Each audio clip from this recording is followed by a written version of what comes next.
வணக்கம். டான் தமிழொலியின் இரவு நேர பிரதான செய்தி அறிக்கையோடு இணைந்து கொள்ளும் நான் ஸ்டெலா ரோபர்ட் கெனடி. விரிவான செய்திகளுக்குள் செல்லும் முன்னர் முதலில் தலைப்புச் செய்திகள். மக்களுக்கு காணி உறுதிகளை வழங்க அரசாங்கம் புரட்சிகரமான வேலை திட்டத்தை முன்னெடுப்பதாக ஜனாதிபதி கருத்து. ஜனாதிபதி தேர்தலுக்கான வேட்பாளர் யார் என்பது தொடர்பில் இன்னமும் தீர்மானிக்கவில்லை என மஹிந்த ராஜபக்ஷ தெரிவிப்பு. விரைவில் புதிய கூட்டணி உதயமாகும் என நாடாளுமன்ற உறுப்பினர் விமல் வீரவன்ச தெரிவிப்பு. கடந்த 4 மாதங்களில் டெங்கு நோயினால் 9 பேர் உயிரிழப்பு. அரசாங்கம் மருத்துவத்தை தனியார் மயமாக்க முயற்சிக்கின்றது என வைத்தியர் நிலான் பெர்னாண்டோ குற்றச்சாட்டு. பிரேசிலில் பலத்த மழை மற்றும் வெள்ளம் காரணமாக மாநிலம் ஒன்றில் பேரிடர் நிலை பிரகடனம். தொடர்வது முதன்மைச் செய்தி.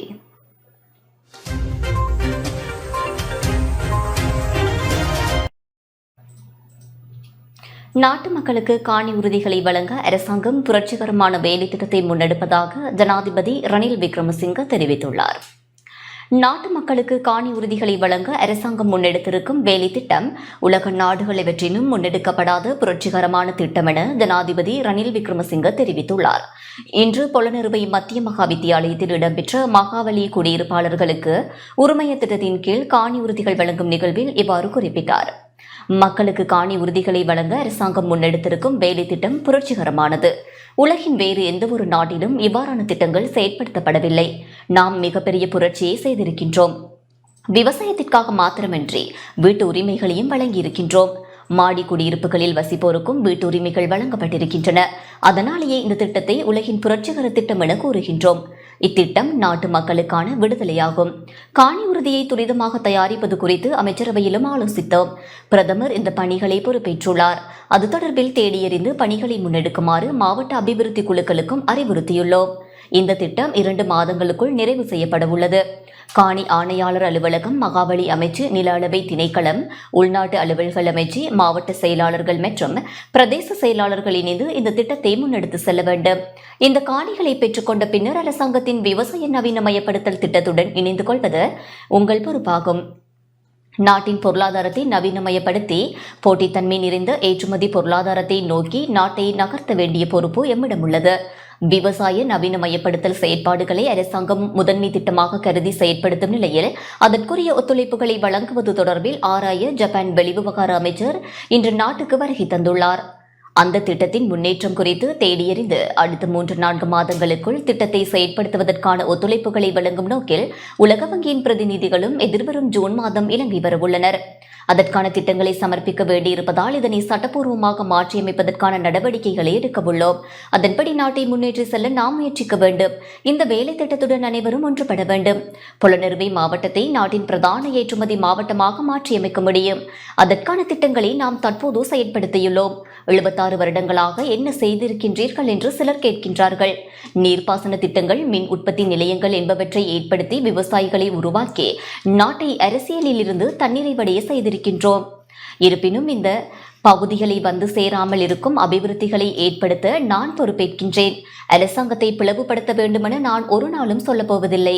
இன்று இருப்பது புதுமையான ஆட்சியாகும். வேண்டாமென அனைவரும் வெறுத்து ஒதுக்கிய அரசாங்கத்தை நான் ஏற்றுக்கொண்டேன். எவரும் இதனை ஏற்க முன் வரவில்லை.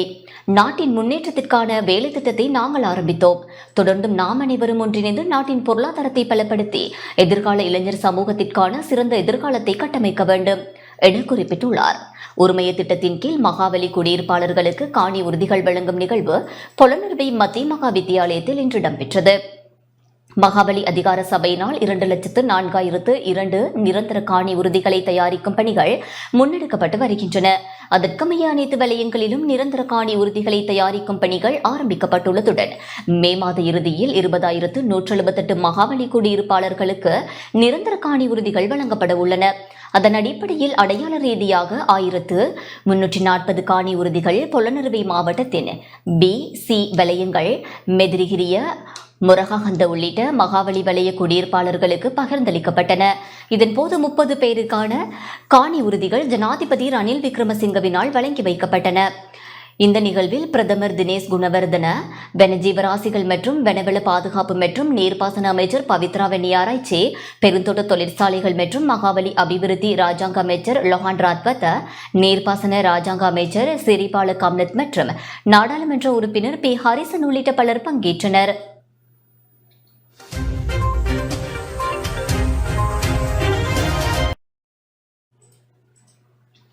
ஜனாதிபதி தேர்தலுக்கான பொது வேட்பாளர் யார் என்பது தொடர்பில் இன்னமும் தீர்மானிக்கவில்லை என முன்னாள் ஜனாதிபதி மஹிந்த ராஜபக்ச தெரிவித்துள்ளார். அதிகாரங்கள் கட்சியினுள் பகிர்ந்தளிக்கப்பட்டுள்ளதாக முன்னாள் ஜனாதிபதி மஹிந்த ராஜபக்ச தெரிவித்துள்ளார். கொழும்பில் நேற்று மாலை ஊடகங்களுக்கு கருத்து தெரிவித்த போதே அவர் இதனை தெரிவித்துள்ளார்.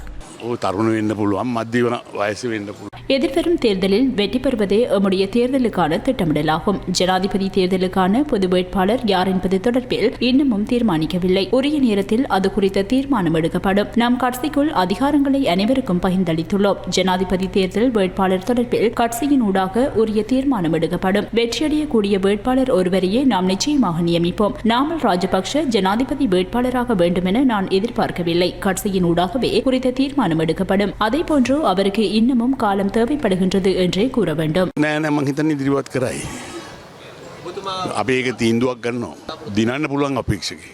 இதேவேளை தாம் சவால்களுக்கு அஞ்சப் போவதில்லை என நாடாளுமன்ற உறுப்பினர் நாமல் ராஜபக்ச தெரிவித்துள்ளார்.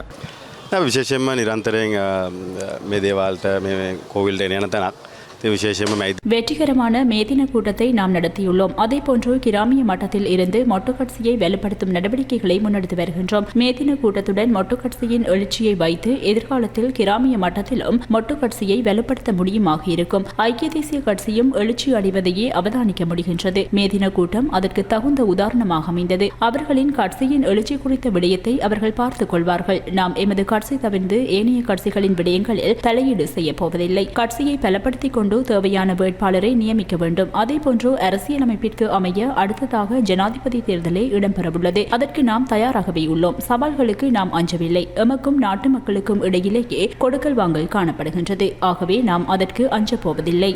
කලින්තරේ යහපාලන ආණ්ඩුවලා විකුණන්න කියලා මාව හිරෙත් දැම්මා. ඒක නවත්තන්න ගිහිල්ලා. අපි ඒක නවත්ත ගත්තා වරාය මට අපිට බේර ගන්න බැරි වුණා. ஸ்ரீலங்கா பொதுஜன பெரமுனவின் ஜனாதிபதி வேட்பாளராக ரணில் தெரிவு செய்யப்பட்டால் அவருக்கு ஆதரவு வழங்க தாம் தயார் என நாடாளுமன்ற உறுப்பினர் ஜெகத் சமர விக்ரம தெரிவித்துள்ளார். கொழும்பில் இன்று இடம்பெற்ற ஊடகவியலாளர் சந்திப்பின் போதே அவர் இதனை தெரிவித்துள்ளார். ஜனாதிபதி ரணில் விக்ரமசிங்கவை எமது கட்சி ஜனாதிபதி வேட்பாளராக தெரிவு செய்யும் பட்சத்தில் எந்த சிக்கலும் இன்றி அவருக்கு ஆதரவு வழங்க நாம் தயாராக உள்ளோம். அதில் எந்த பிரச்சனையும் இல்லை. அதேபோன்று அவரை வெற்றியடைய செய்ய தேவையான அனைத்து நடவடிக்கைகளையும் முன்னெடுப்போம். கிடைக்கப்பெறும் தகவல்களுக்கு அமைய பொதுவான தீர்மானம் ஒன்றுக்கு வந்து அடுத்த கட்ட நடவடிக்கைகள் எடுக்கப்படல் சிறந்த விடயமாக அமையும் என்பதே எம்முடைய எதிர்பார்ப்பாக உள்ளது. ජයග්‍රහණය කරවන්න කටයුතු කරනවා කියන පණිවිඩය මේ කලින් කොණින් ඇහෙන පට්ටවලදී වැඩි නැඹුරු. விரைவில் புதிய கூட்டணி உதயமாகும் என நாடாளுமன்ற உறுப்பினர் விமல் வீரவன்ச தெரிவித்துள்ளார். ஜனாதிபதி தேர்தலில் தமது கூட்டணி சார்பில் வேட்பாளர் ஒருவரை நிறுத்த தயாராக உள்ளதாக நாடாளுமன்ற உறுப்பினர் விமல் வீரவன்ச தெரிவித்துள்ளார். கொழும்பில் ஊடகங்களுக்கு கருத்து தெரிவித்த போதே அவர் இதனை தெரிவித்துள்ளார். වර්තමාන ජනාධිපතිවරයා ගෙන යන රටට හතුරු වැඩපිළිවෙලට කිසිම ආකාරයකින් සම්මාදම් වීමට අපි සූදානම් නැහැ. ඒ වගේම தற்போதைய ஜனாதிபதி ரணில் விக்ரமசிங்க முன்னெடுக்கும் நாட்டிற்கு எதிரான வேலை திட்டங்களை ஏற்றுக்கொள்ள நாம் தயாராகவில்லை. அவர் முன்னெடுக்கும் வேலை திட்டங்களால் நாட்டிற்கு நன்மை கிடைக்கப் போவதில்லை. மே மாதத்திற்குள் நாம் புதிய கூட்டணியை அமைக்க தயாராக உள்ளோம். அந்த வகையில் குறித்த கூட்டணியின் ஊடாக எமது கட்சியின் ஜனாதிபதி வேட்பாளரை நாம் நிறுத்துவோம். විශ්වාස කරන්නේ නැහැ. ඉදිරියේදී අපි නව සන්ධානයක් ගොඩනගනවා. මේ මාසය ඇතුළත ඒ නව සන්ධානයෙන් අපි ජනාධිපති எதிர்வரும் தேர்தலை இலக்கு வைத்து மக்களுக்கு உதவி வழங்கப்படுவதாக பெப்ரல் அமைப்பின் நிறைவேற்று பணிப்பாளர் ரோஹன் ஹெட்டி ஆராய்ச்சி தெரிவித்துள்ளார். எதிர்வரும் தேர்தலை இலக்கு வைத்து மக்களுக்கு உதவி வழங்கப்படுவதாகவும் அதற்காக அரசு சொத்துக்கள் பயன்படுத்தப்படுவதாகவும் பெப்ரல் அமைப்பின் நிறைவேற்று பணிப்பாளர் ரோஹன் ஹெட்டி ஆராய்ச்சி தெரிவித்துள்ளார். ஜனாதிபதி தேர்தலை நோக்கமாக கொண்டு அரசாங்கம் பல திட்டங்களை முன்னெடுத்துள்ளது. வறிய மக்களுக்கு இலவசமாக அரிசி வழங்கும் திட்டத்தினால் வரி செலுத்துவோரின் மில்லியன் கணக்கான பணம் வீணடிக்கப்படுகின்றது. அபிவிருத்தி நடவடிக்கைகளுக்காக ஒவ்வொரு உள்ளூராட்சி பகுதிக்கும் அரசாங்கம் 10 மில்லியன் ரூபாய் நிதியை ஒதுக்கீடு செய்துள்ளது. மாகாண ஆளுநரின் விருப்பத்தின்படி இந்த நிதி பயன்படுத்தப்படும். ஆளுநர் ஜனாதிபதியின் நேரடி பிரதிநிதி. இது ஜனாதிபதி தேர்தலை மையமாக கொண்ட நடவடிக்கை என்பது வெளிப்படையான விடயம். எதிர்வரும் ஜூலை 31ஆம் தேதிக்குள் இந்த திட்டங்களை பூர்த்தி செய்யுமாறு ஜனாதிபதி உத்தரவிட்டுள்ளார். ஆகஸ்ட் மாதத்தில் ஜனாதிபதி தேர்தல் குறித்த அறிவிப்பு வெளியாகும். இதன் காரணமாகவே அரசாங்கம் ஜூலை மாதம் 31ஆம் தேதிக்குள் இந்த திட்டங்களை பூர்த்தி செய்ய விரும்புகின்றது என பெப்ரல் அமைப்பின் நிறைவேற்று பணிப்பாளர் ரோஹன் ஹெட்டி ஆராய்ச்சி குறிப்பிட்டுள்ளார். ஜப்பானிய வெளிவிவகார அமைச்சர் இன்று காலை நாட்டிற்கு வருகை தந்தார். ஜப்பானிய வெளிவிவகார அமைச்சர் யோகோ கமிகாவா 2 நாட்கள் உத்தியோகபூர்வ விஜயம் மேற்கொண்டு சற்று முன் நாட்டிற்கு இன்று வருகை தந்துள்ளார். இந்த விஜயத்தின் போது ஜனாதிபதி ரணில் விக்ரமசிங்க, பிரதமர் தினேஷ் குணவர்தன மற்றும் வெளிவிவகார அமைச்சர் அலி சப்ரி ஆகியோரை சந்திக்க உள்ளார். கொழும்பு துறைமுகத்துக்கான கண்காணிப்பு விஜயம் ஒன்றையும் மேற்கொள்ள உள்ளதாக தெரிவிக்கப்படுகின்றது. ஜப்பானிய வெளிவிவகார அமைச்சர் இந்த விஜயத்தின் போது இருதரப்பு கடன் மறுசீரமைப்பு தொடர்பான இறுதி ஒப்பந்தம் குறித்தும் கலந்துரையாடப்படும் என எதிர்பார்க்கப்படுகின்றது.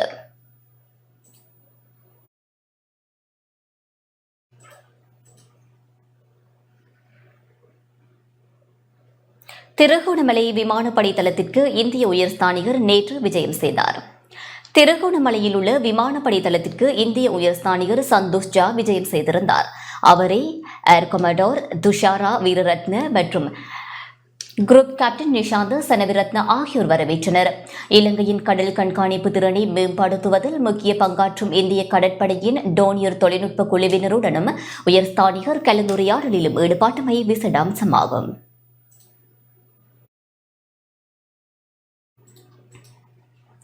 மன்னார் தலைமன்னார் பிரதான வீதியோரத்தில் மருத்துவ கழிவுகள் கொட்டப்படுவதாக மக்கள் விசனம் வெளியிட்டுள்ளனர். மன்னார் பிரதேச சபைக்குட்பட்ட மன்னார் தலைமன்னார் பிரதான வீதியோரத்தில் மருத்துவ கழிவுகள் உட்பட பொலித்தீன் கழிவுகள் கொட்டப்படுவதாக மக்கள் விசனம் வெளியிட்டுள்ளனர். வீதியோரத்தின் பல்வேறு இடங்களிலும் குப்பைகள் கொட்டப்படுவதனால் அவற்றை விலங்குகள் உட்கொள்ளும் நிலை ஏற்பட்டுள்ளது. இவ்வாறு மருத்துவ கழிவுகள் கொட்டப்படுவதை மன்னார் பிரதேச சபை கவனத்தில் கொள்ள வேண்டும் என மக்கள் கோரிக்கை விடுத்துள்ளனர். அத்துடன் வீதியோர சூழலும் மாசடைவதாக மக்கள் கவலை வெளியிட்டுள்ளனர்.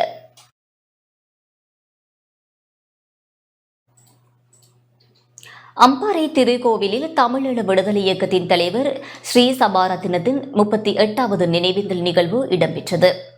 அம்பாறை திருக்கோவிலில் தமிழீழ விடுதலை இயக்கத்தின் தலைவர் ஸ்ரீ சபாரத்தினத்தின் 38வது நினைவேந்தல் நிகழ்வு இடம்பெற்றது.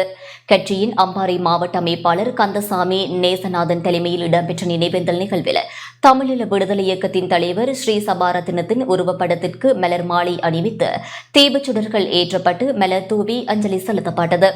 நினைவேந்தலில் தமிழீழ விடுதலை இயக்கத்தின் உபத்தலைவர் கு ஹென்றி மகேந்திரன், தமிழீழ மக்கள் விடுதலை கழகத்தின் மாவட்ட அமைப்பாளர் சங்கரி, ஈழ மக்கள் புரட்சிகர விடுதலை முன்னணி சமாந்துரை மற்றும் திருக்கோவில் பிரதேச இணைப்பாளர்கள், முன்னாள் திருக்கோவில் பிரதேச சபை தவிசாளரும் தமிழீழ விடுதலை இயக்கத்தின் தலைமை பீட உறுப்பினருமான ஈவி கமலராஜன், கட்சிகளின் சிரேஷ்ட உறுப்பினர்கள், போராளிகள், ஆதரவாளர்கள் என பலரும் கலந்து கொண்டனர்.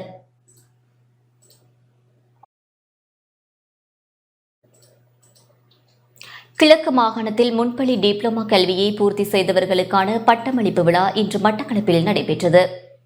கிழக்கு மாகாணத்தில் முன்பள்ளி டிப்ளோமா கல்வியை பூர்த்தி செய்தவர்களுக்கான பட்டமளிப்பு விழா இன்று மட்டக்களப்பு தண்ணாமுனை மியானி மண்டபத்தில் சிறப்பாக நடைபெற்றது. கிழக்கு மாகாண சிறுவர் அபிவிருத்தி மற்றும் மகளிர் விவகார அமைச்சின் ஆலோசனையின் கீழ் கொழும்பு ரோட்டரி கழகம் மற்றும் சர்வதேச ரோட்டரி கழகத்தின் உதவியுடன் ஆறுதல் அமைப்பு இந்த முன்பள்ளி ஆசிரியர்களுக்கான 1 வருட முன்பள்ளி டிப்ளோமா கல்வியை நடாத்தியது. ஆறுதல் அமைப்பின் பிரதான திட்ட உத்தியோகத்தர் திருமதி ஜெயா தம்பையா தலைமையில் நடைபெற்ற நிகழ்வில் மட்டக்களப்பு, அம்பாறை, திருகோணமலை மாவட்டங்களைச் சேர்ந்த தமிழ், சிங்கள மொழிகள் மூலம் டிப்ளோமா கல்வியை பூர்த்தி செய்த ஆசிரிய மாணவர்களுக்கு பட்டமளிப்பு நிகழ்வு நடாத்தப்பட்டது. நிகழ்வில் பிரதம அதிதியாக கிழக்கு மாகாண கல்வி பணிப்பாளர் திருமதி சுஜாதா குலேந்திரகுமார் கலந்து கொண்டார். சிறப்பு அதிதியாக வவுனியா பல்கலைக்கழக வேந்தர் பேராசிரியர் மோகனதாஸ், கொழும்பு கிழக்கு ரோட்டரி கழகத்தின் தலைவர் ஷைபுடின் உட்பட பலர் கலந்து கொண்டனர்.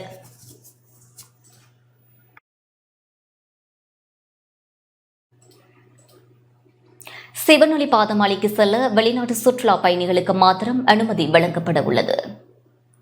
சிவனொலி பாதமலை யாத்திரை காலம் நிறைவடைந்த பின்னர் மலைக்கு செல்ல வெளிநாட்டு சுற்றுலா பயணிகளுக்கு மாத்திரமே அனுமதி வழங்கப்படும் என சப்ரகமுவ மாகாண பிரதம சங்கைக்குரிய தேரர் பெங்கமுவே தமத்தின தெரிவித்துள்ளார். சுற்றுச்சூழல் பாதிப்பை கவனத்தில் கொண்டு இந்த தீர்மானம் மேற்கொள்ளப்பட்டுள்ளதாகவும் அவர் குறிப்பிட்டார். எதிர்வரும் விசாக பூரணி தினத்துடன் சிவனொளி பாதமலை யாத்திரை காலம் நிறைவடைய உள்ளமை குறிப்பிடத்தக்கது. கடந்த 4 மாதங்களில் டெங்கு நோயினால் 9 பேர் உயிரிழந்துள்ளதாக தேசிய டெங்கு கட்டுப்பாட்டு பிரிவு தெரிவித்துள்ளது. கடந்த 4 மாதங்களில் நாடளாவிய ரீதியில் 22,443 டெங்கு நோயாளர்கள் பதிவாகியுள்ளதாகவும் 9 பேர் உயிரிழந்துள்ளதாகவும் தேசிய டெங்கு கட்டுப்பாட்டு பிரிவு தெரிவித்துள்ளது. மேல் மாகாணத்தில் 8,071 டெங்கு நோயாளர்கள் பதிவாகியுள்ளனர். வடக்கு மாகாணத்தில் 4,375 பேரும், மத்திய மாகாணத்தில் 1,890 பேரும், வடமேற்கு மாகாணத்தில் 1,616 பேரும், சப்ரகமு மாகாணத்தில் 1,855 பேரும், தென் மாகாணத்தில் 1,723 பேரும் டெங்கு நோயால் பாதிக்கப்பட்டுள்ளனர் என தேசிய டெங்கு கட்டுப்பாட்டு பிரிவு குறிப்பிட்டுள்ளது. அரசாங்கம் மருத்துவத்தை தனியார் மயமாக்க முயற்சிக்கின்றதென வைத்தியர் நிலான் பெர்னாண்டோ தெரிவித்துள்ளார். ரணில் ராஜபக்ச அரசாங்கம் மருத்துவ கல்வியை தனியார் மயமாக்க முற்படுவதாக இலவச கல்விக்கான மருத்துவர்கள் சங்கத்தின் உறுப்பினர் வைத்தியர் நிலான் பெர்னாண்டோ குற்றம் சாட்டியுள்ளார். கொழும்பில் இன்று இடம்பெற்ற ஊடகவியலாளர் சந்திப்பின் போதே அவர் இந்த குற்றச்சாட்டை முன்வைத்துள்ளார். IMF එකේ පූර්ණ පරිමාණ රූකඩයක් බවට පත්වෙච්ච මේ රනිල් ராஜபக்ஷ அரசாங்கம் மருத்துவத்தை தனியார் மயமாக்க முயற்சிக்கின்றது. அரசாங்கத்தால் சுகாதார சேவைகளை விற்பனை செய்ய முடியாது. அரசாங்கம் தமது சகாக்களுக்கு இலாபத்தை ஈட்டிக் கொடுக்கும் முயற்சிகளையே மேற்கொண்டு வருகின்றது. இந்த விடயத்தை உடனடியாக அரசாங்கம் நிறுத்த வேண்டும். இல்லையாயின் வீதிக்கு இறங்கி போராட நாம் தயாராக உள்ளோம். கொத்தலாவல பாதுகாப்பு பல்கலைக்கழகத்தினூடாக வைத்திய பட்டத்தை வழங்க நடவடிக்கை எடுக்கப்படுகின்றது. இதனை ஏற்றுக்கொள்ள முடியாது. மருத்துவ பட்டத்தை விற்பனை செய்ய முயல்கின்றனர். සමග අපි නෝ ඉදිරියට මේක වහම පරාජය කිරීම සඳහා මේවා නිකන් වචන නෙමේ මේවා කරලා ඔප්පු කරපුවා අපි දන්නා පහුගිය කාලේ දීර්ඝ අරගලෙන් පස්සේ போலி வைத்தியர்களுக்கு எதிராக சட்ட நடவடிக்கை எடுக்கப்படும் என போலீஸ் தலைமையகம் தெரிவித்துள்ளது. சட்டவிரோத மருத்துவ சான்றிதழ்களின் ஊடாக மருந்தகங்களை நடாத்தும் போலி வைத்தியர்களுக்கு எதிராக நடவடிக்கை எடுக்கப்படும் என போலீஸ் தலைமையகம் தெரிவித்துள்ளது. அரசு வைத்திய அதிகாரிகள் சங்கம் மற்றும் போலீஸ் மா அதிபர் உள்ளிட்ட சிரேஷ்ட போலீஸ் அதிகாரிகள் குழுவுடன் இடம்பெற்ற விசேட கலந்துரையாடலின் பின்னர் போலி வைத்திய நிலையங்களை நடத்தும் நபர்களை கைது செய்வதற்கு விசேட நடவடிக்கைகள் முன்னெடுக்கப்பட உள்ளதாக போலீசார் தெரிவித்துள்ளனர்.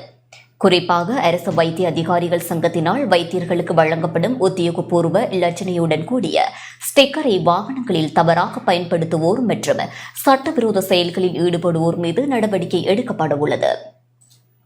நெடுஞ்சாலையில் போலி சான்றிதழ்களை வழங்குவது, இலவச மருந்துகள், வாசனை திரவியங்கள் உள்ளிட்ட பல்வேறு வகையான அழகு சாதன பொருட்களை விற்பனை செய்வது தொடர்பாக அதிக கவனம் செலுத்தப்பட்டுள்ளது. போலி சான்றிதழ்களை வழங்கி வைத்தியர்களாக நடித்து மருத்துவ நிலையங்களை நடத்துபவர்கள் மற்றும் வைத்தியர்கள் போல் வேடம் அணிந்து சில சட்டவிரோத செயல்களில் ஈடுபடுபவர்களுக்கு எதிராகவும் சட்ட நடவடிக்கை எடுக்க திட்டமிடப்பட்டுள்ளதாக போலீஸ் தலைமையக தகவல்கள் தெரிவிக்கின்றன.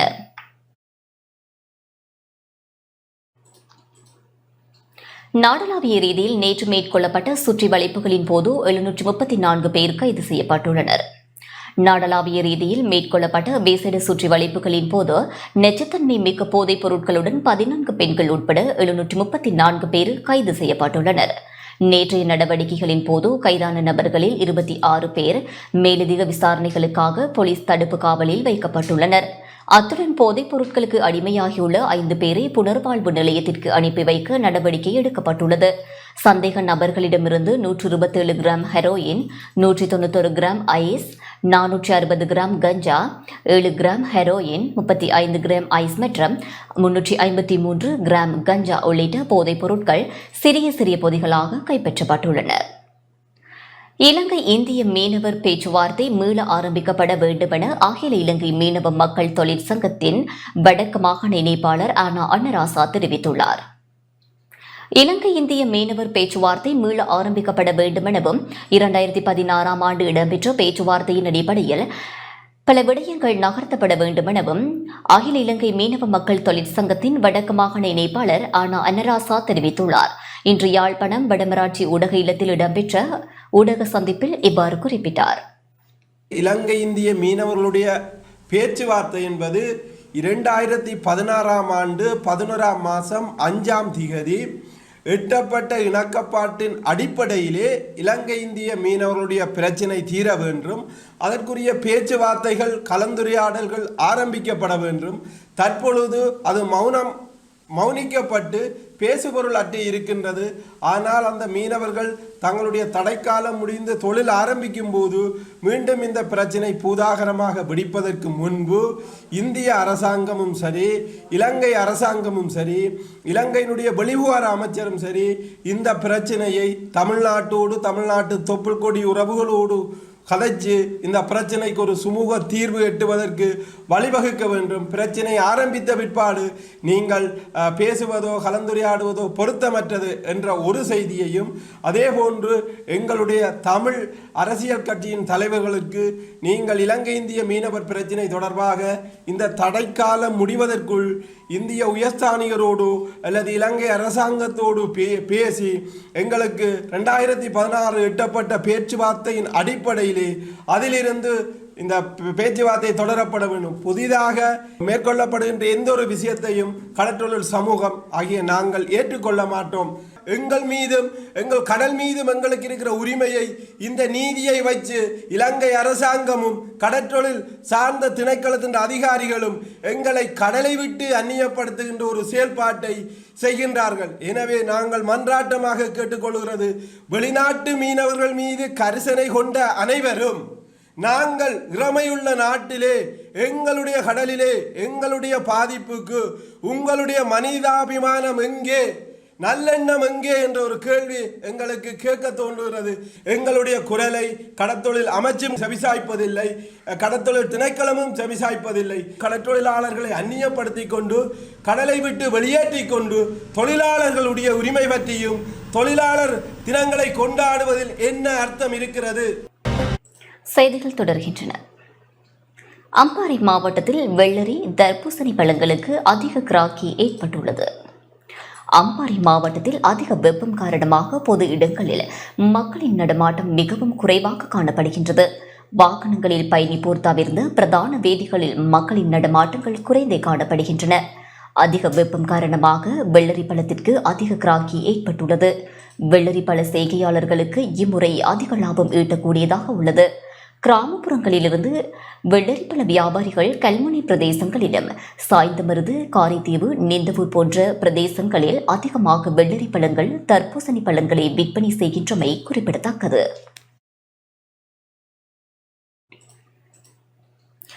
ஓய்வு நிலை ராணுவ அதிகாரிகளினால் கொழும்பிலிருந்து ஆரம்பிக்கப்பட்ட துவைச்சக்கர வண்டி சவாரி பயணம் இன்று மட்டக்களப்பை வந்தடைந்தது. ஓய்வு நிலை ராணுவ அதிகாரிகளினால் கொழும்பு காலிமுக திடலிலிருந்து ஆரம்பிக்கப்பட்ட துவிச்சக்கர வண்டி சவாரி பயணம் இன்று மட்டக்களப்பை வந்தடைந்தது. தொற்று நோயிலிருந்து தேக ஆரோக்கியத்தை பலப்படுத்துவதற்கு வயதில்லை அவசியமில்லை என்பதை வலியுறுத்தி ரைட் வித் ரைட் எனும் தொனிப்பொருளில் ஓய்வு நிலை ராணுவ அதிகாரிகளினால் கடந்த மாதம் 28ஆம் தேதி கொழும்பு காலிமுக திடலிலிருந்து ஆரம்பிக்கப்பட்ட விழிப்புணர்வு துவிச்சக்கர வண்டி சவாரி பயணம் ஆரம்பமானது. முப்படையினரின் ஒத்துழைப்புடன் ஓய்வு நிலை மேஜர் ஜெனரல் அதிகாரிகளான பாலசூரிய மற்றும் பிரேமலால் கர்னல் பெரேரா ஆகிய 3 ஓய்வு நிலை ராணுவ அதிகாரிகளினால் 11 நாள் கொண்ட 1300 கிலோமீட்டர் பயணத்தை நாடு முழுவதும் மேற்கொண்டு 12வது நாள் மீண்டும் கொழும்பு காலிமுக திடலில் துவிச்சக்கர வண்டி சவாரி பயணத்தை நிறைவு செய்ய உள்ளனர். முப்படையினரின் ஒத்துழைப்புடன் ஆரம்பிக்கப்பட்ட விழிப்புணர்வு துவிச்சக்கர வண்டி சவாரி பயணம் மட்டக்களப்பு மாவட்டத்தின் மட்டக்களப்பு நகருக்கு வருகை தந்த அதிகாரிகளை மட்டக்களப்பு கல்லடி 243வது இராணுவ படைப்பிரிவு கட்டளை அதிகாரி பிரிகேடியர் சாந்திமுகுமார் சிங்க, லெப்டினன்ட் கர்னல் தம்மிக, குருக்கள் மடம் 11வது சிங்க ரெஜிமெண்ட் இராணுவ படைப்பிரிவு கட்டளை அதிகாரி நிமால் பத்மஸ்ரீ, ஸ்ரீலங்கா தேசிய பாதுகாப்பு படை பிரிவு கட்டளை அதிகாரி புன்னடி சோய்சா மற்றும் இராணுவ அதிகாரிகள் வரவேற்று கௌரவம் அளித்தனர். කර්තව්‍ය පටන් ගත්තේ ප්‍රයිඩ් විත් ප්‍රයිඩ් කියන එක ගෝල්ෆේස් වලින් පටන් ගත්තේ දින 11ක් පුරා අපි මේක පාපදී වලින් පාපදී හසුරවන මුළු ලංකාව වටේම ඒකම අපි යුද හමුදා තිදෙනා විශ්‍රාමික නිලධාරීන් 3 දෙනෙක් වයස ගත්තොත් එහෙම අපේ ජෙනරල් බාලසූරිය සර්ට අවුරුදු 70ක් වෙනවා ඒක 59ක් මට 58ක් ඒ වගේ වයස අපිට මේක බාධාවක් නෙමෙයි සීලම අයවලුන් ධෛර්යමත් කරන්න ඒක උද්‍යෝගිමත් කරන්න ඒ වගේම මේ කර්තව්‍යයට තවදුරටත් තව ශක්තියක් අපිට ලබා දෙන්න කියන අරමුණ ඇතුව තමයි අපි මේ කරන්නේ. අපි දැන් දැන්ට මම හිතන්නේ කිලෝමීටර් 700 ගණනට වඩා පැදලා තියෙනවා. ඇවිල්ලා දැන් මඩකලුපට ආවා. ඊට පස්සේ හෙට අපි යනවා வாதுவை பிரதேசத்தில் போலீசார் மேற்கொண்ட துப்பாக்கி பிரயோகத்தில் குடும்பஸ்தர் ஒருவர் காயமடைந்துள்ளார். வாதுவை மொள்ளிக்குடு பிரதேசத்தில் இன்று பிற்பகல் போலீசார் மேற்கொண்ட துப்பாக்கி பிரயோகத்தில் குடும்பஸ்தர் ஒருவர் காயமடைந்துள்ளார். கண்ணாடி போத்தல் ஒன்றினால் தனது மனைவியை தாக்கி காயப்படுத்திய சந்தேக நபரை கட்டுப்படுத்த முயன்றபோது போலீசாரால் இந்த துப்பாக்கி பிரயோகம் மேற்கொள்ளப்பட்டதாக வாதுவை போலீசார் தெரிவித்துள்ளனர். மொள்ளிகுடு பகுதியைச் சேர்ந்த நபர் காயமடைந்த நிலையில் பாணந்துறை ஆதார வைத்தியசாலையில் அனுமதிக்கப்பட்டுள்ளார். சந்தேக நபர் கண்ணாடி போத்தல் ஒன்றினால் தனது மனைவியை தாக்கி காயப்படுத்திய நிலையில் பிரதேச மக்கள் மூலம் தகவல் அறிந்த போலீசார் சம்பவ இடத்திற்கு விரைந்தனர். போலீசார் மனைவியை காப்பாற்ற வானத்தை நோக்கி துப்பாக்கி பிரயோகம் மேற்கொண்ட போதும் குறித்த நபர் தாக்குதலை நிறுத்தாத நிலையில் குறித்த நபர் மீது துப்பாக்கி பிரயோகம் மேற்கொள்ளப்பட்டதாக வாதுவை போலீசார் குறிப்பிட்டுள்ளனர். கிராம உத்தியோகத்தர்கள் சுகவீன விடுமுறை போராட்டத்தில் ஈடுபட தீர்மானித்துள்ளனர். கிராம உத்தியோகத்தர்கள் 2 நாள் சுகவீன விடுமுறையை அறிவித்து போராட்டத்தில் ஈடுபட தீர்மானித்துள்ளனர். வேதன பற்றாக்குறை உள்ளிட்ட பல்வேறு கோரிக்கைகளை முன்வைத்து அவர்கள் போராட்டத்தில் ஈடுபட உள்ளதாக அகில இலங்கை கிராம உத்தியோகத்தர்கள் சங்கத்தின் தலைவர் நந்தன ரணசிங்க தெரிவித்துள்ளார். எதிர்வரும் திங்கள் மற்றும் செவ்வாய்க்கிழமைகளில் அவர்கள் போராட்டத்தில் ஈடுபட உள்ளதாகவும் அவர் குறிப்பிட்டுள்ளார்.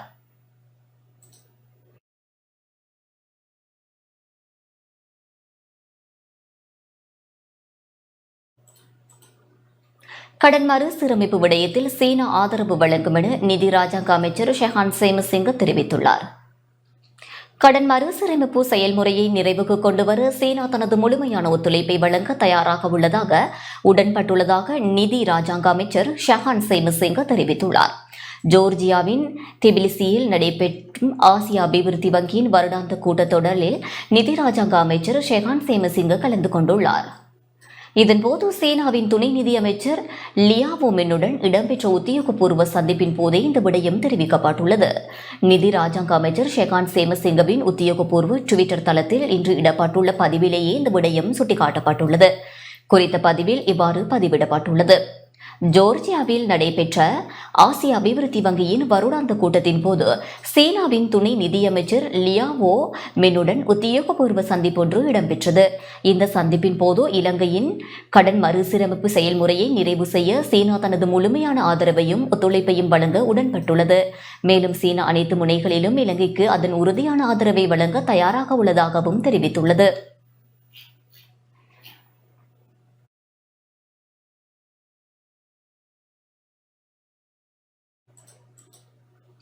இரண்டாயிரத்தி 24 2771 இலங்கையர்கள் வேலைவாய்ப்புகளுக்காக இஸ்ரேல் சென்றுள்ளனர். 2024 ஏப்ரல் வரை 2771 இலங்கையர்கள் வேலைவாய்ப்புகளுக்காக இஸ்ரேல் சென்றுள்ளதாக வெளிநாட்டு வேலைவாய்ப்பு பணியகம் தெரிவித்துள்ளது. இலங்கை இஸ்ரேல் அரசாங்கங்களுக்கு இடையில் ஏற்படுத்திக் கொள்ளப்பட்ட புரிந்துணர்வு உடன்படிக்கையின் பிரகாரம் இலங்கையர்களுக்கு தாதியர், விவசாயம், நிர்மாண துறைகளில் வேலைவாய்ப்புகள் வழங்கப்படுகின்றன.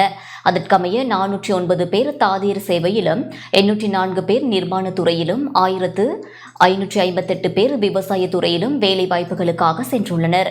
அத்துடன் 172 இலங்கையர்கள் எதிர்வரும் நாட்களில் விவசாயத்துறை வேலைவாய்ப்புகளுக்காக இஸ்ரேலுக்கு பயணிக்க உள்ளனர். கடந்த 2023 ஆண்டில் 1912 இலங்கையர்கள் வேலைவாய்ப்புக்காக இஸ்ரேலுக்கு சென்றிருந்தனர்.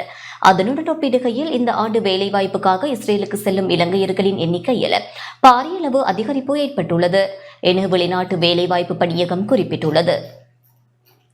யாழ்ப்பாணம் நாவந்துறை பகுதியில் சட்டவிரோதமாக மாடு மற்றும் ஆடு இறைச்சிக்காக வெட்டப்படும் கட்டடம் இன்று முற்றுகையிடப்பட்டது. யாழ்ப்பாணம் நாவாந்துறை பகுதியில் சட்டவிரோதமாக மாடு மற்றும் ஆடு இறைச்சிக்காக வெட்டப்படும் பாழடைந்த கட்டடம் இன்று யாழ்ப்பாண போலீசாரால் முற்றுகையிடப்பட்டது. நீண்ட காலமாக ஆடு, மாடுகள் இறைச்சிக்காக வெட்டப்பட்டு வரும் நிலையில் போலீஸ் அத்தியட்சகர் ஜகத் நிஷாந்தவின் கீழ் இயங்கும் போலீஸ் புலனாய்வு பிரிவினருக்கு கிடைத்த ரகசிய தகவலுக்கு அமைவாக சம்பவ இடத்திற்கு விரைந்த போலீசார் இறைச்சியாக்கப்பட்ட நிலையில் 4 மாடுகளையும் உயிருடன் 21 மாடுகளையும் 4 ஆடுகளையும் கைப்பற்றியுள்ளனர். இதன்போது சந்தேக நபர் ஒருவரை கைது செய்த போலீசார் நீண்ட காலமாக அங்கு ஆடு, மாடுகள் இறைச்சிக்காக வெட்டப்பட்டு வருவதாக சந்தேகம் வெளியிட்டுள்ளனர். கல்லூரி ஒன்றுக்கு அருகாமையில் உள்ள இந்த பாழடைந்த கட்டடத்திற்கு பல இடங்களிலிருந்தும் மாடுகள் கொண்டுவரப்பட்டுள்ளதாகவும் இறைச்சிக்காக வெட்ட பயன்படுத்தப்படும் ஆயுதங்களும் மீட்கப்பட்டுள்ளதாகவும் போலீசார் குறிப்பிட்டுள்ளனர். இதேவேளை யாழ்ப்பாணம் நெடுந்தீவிலிருந்து சட்டவிரோதமான முறையில் பாரவூர்தியில் கடத்தப்பட்ட 10 மாடுகளை யாழ்ப்பாண போலீசார் மீட்டுள்ளனர். நேற்று மாலை நெடுந்தீவிலிருந்து 20 மாடுகள் முறையான அளவு பரிமாணங்களின்றி சட்டவிரோதமான முறையில் யாழ்ப்பாணம் நோக்கி கடத்தப்படுவதாக கிடைக்கப்பெற்ற தகவலுக்கு அமைவாக யாழ்ப்பாணம் மாவட்ட சிரேஷ்ட போலீஸ் அத்தியட்சகர் ஜகத் நிஷாந்தவின் கீழ் இயங்கும் மாவட்ட போலீஸ் புலனாய்வு பிரிவினரால் பாரவூர்தி கைப்பற்றப்பட்டது. இதன்போது பாரவூர்தியிலிருந்து 10 மாடுகள் மீட்கப்பட்டன. சந்தேகத்தின் அடிப்படையில் 36 வயதான நபர் கைது செய்யப்பட்டு முன்னெடுக்கப்பட்ட ஆரம்பகட்ட விசாரணைகளில் நெடுந்தீவில் குறிக்கட்டுவான் வரை படகிலும் பின்னர் பாரவூர்தியிலும் மாடுகள் கொண்டுவரப்பட்டதாகவும் யாழ்ப்பாணம் பண்ணை பகுதியில் 10 மாடுகள் விற்பனை செய்யப்பட்டதாகவும் தெரியவந்துள்ளது. இத்துடன் செய்திகள் நிறைவு பெறுகின்றன. தொடர்ந்தும் டான் தமிழொலி வழங்கும் நிகழ்ச்சிகளோடு இணைந்திருங்கள். வணக்கம்.